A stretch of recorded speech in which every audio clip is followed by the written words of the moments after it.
TV36, fun for you. You're watching TV36. This is Q&A. This week, you'll hear about a Bay Area organization committed to alleviating poverty in rural communities in Guatemala and Mexico. That and much more next Q&A.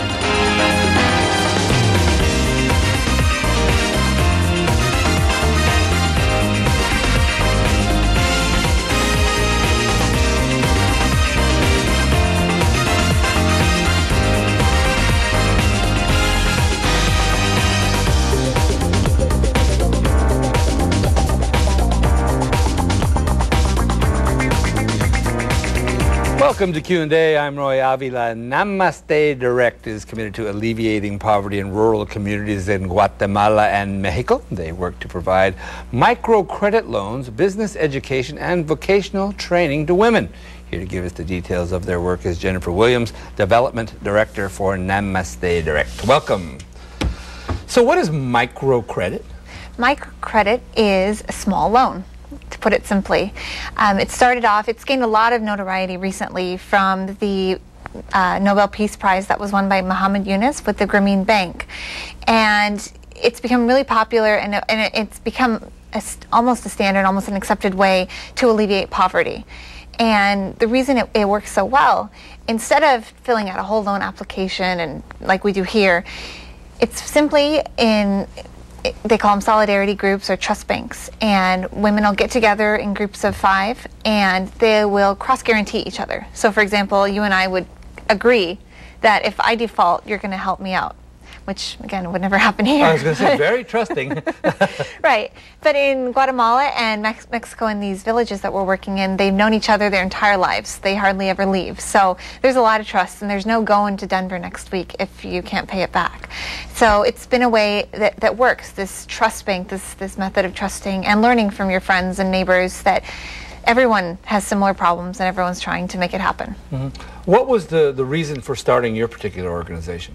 Bob Graham is the founder of our organization, and he's been working in microcredit for over 20 years. And he started off with a group called the Catalysis Network. And when that organization became self-sustaining, he turned it over to start NamasteDirect.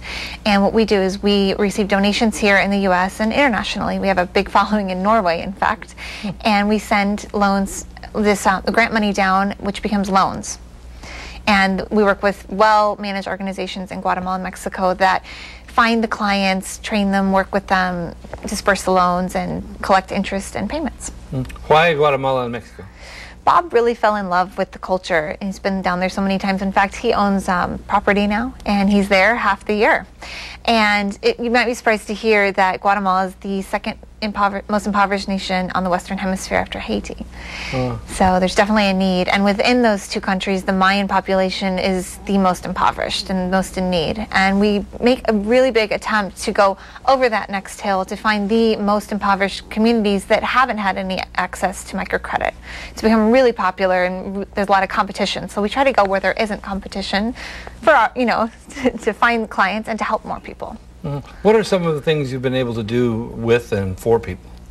We've got so many things going on. It's a really exciting time right now. And one of the most recent accomplishments, we held a conference for 100 businesswomen. And it was like a conference here.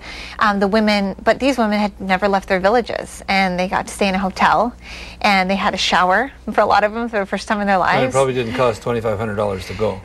Not at all. we funded it for them. Yeah. And cultural activities. And then instead of our organization telling them you're going to take these courses, they asked us to talk about animal husbandry, raising animals, marketing, business training. And 6 months later, I traveled just this April, and I met up with Maria Asuncion, and she'd been at the conference, and there she is in her brand new restaurant, little hamburger stand. And she said the big impetus for that was going to the conference, taking courses, and learning about what she could do.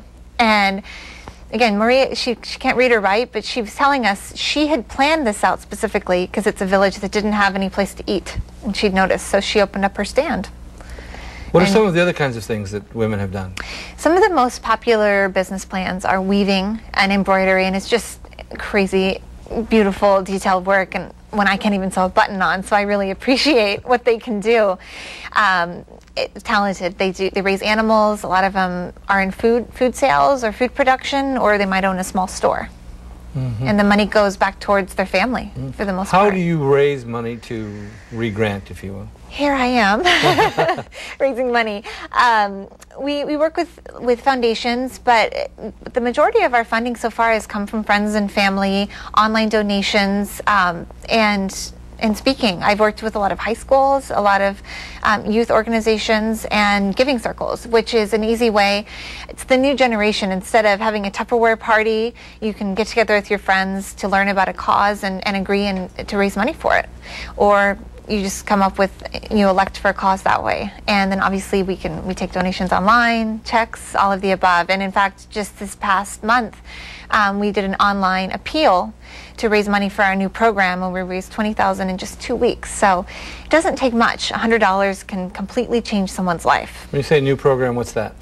We are creating a program completely based on what the women have asked for. And instead of just providing loans, we're providing a personal mentor and vocational training and business education. And so we're convinced that with these extra tools and extra skills that they'll be even more successful than just the loan alone. Do you need volunteers? We do. We're very, very small staff. There's only 2 of us that are plus Bob, and our new regional director who's down in Guatemala, Nellie. She's flying in about half an hour. But we always need people to help in addition to financial support. So, but we're a very hands-on kind of organization. All right. Well, thanks for taking the time. Thank you. Good luck to you. Hopefully we'll hear some more stories. I'm sure of it. All right. Thank you. We're going to take a quick break, and when we return, you'll hear about a local organization working to empower youth and their families to break the cycle of poverty and become productive members of our community. First, here's the Q&A directory, just in case you'd like to know more about NamasteDirect.